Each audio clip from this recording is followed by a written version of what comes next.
Imagine you're walking in the desert. The sun is scorching, the wind is blowing the sand in your eyes as you squint. It feels like you're in an oven and you're dying of thirst. Suddenly you spot a well in the distance, and even though you're not sure if it's a mirage, you hurry over anyway. Eagerly you reach the well and take a look inside, only to realize that the water is stale and infested. It's useless.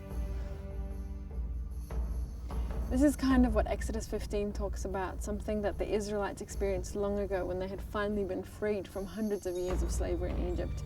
They flee from the land of bondage in a miraculous way, and now they find themselves in the wilderness.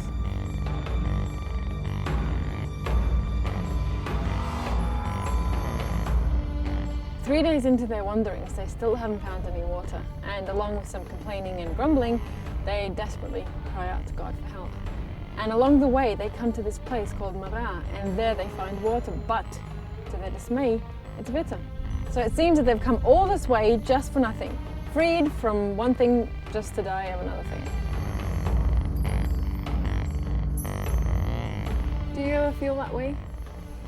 Like you just managed to free yourself from one set of problems only to face another set? How many times have I thought to myself, oh, if only I hadn't done that, now I wouldn't be having to deal with this.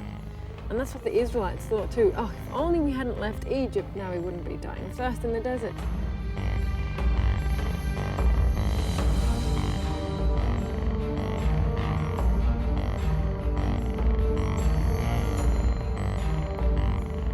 But then an interesting thing happens. God points out to Moses, their leader, he points out a tree. And Moses takes a branch and puts it into the water, and the water is no longer bitter. As you can imagine, they were relieved and overjoyed, and now they drink the potable water. And this got me thinking though. I mean, this bitter water seemed to be a brick wall, an impossible obstacle that was ultimately going to cause them to die in the middle of that huge wilderness. And yet it turned out to be a place where they got to see God do something amazing for them, where He changed their circumstances and gave them exactly what they wanted and what they needed.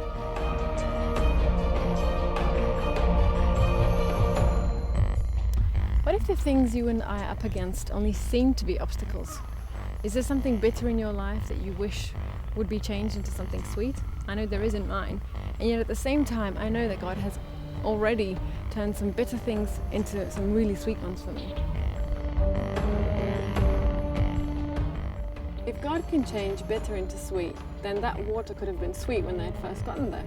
But if that had happened, then none of this wonderful story would have taken place.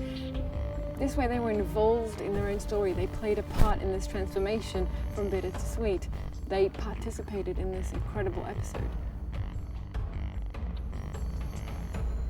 Isn't it always more interesting to be a part of something rather than watch that something happen from the outside?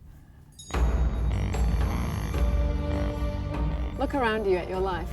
Are there any bitter waters you're up against? If so, why not look up for help?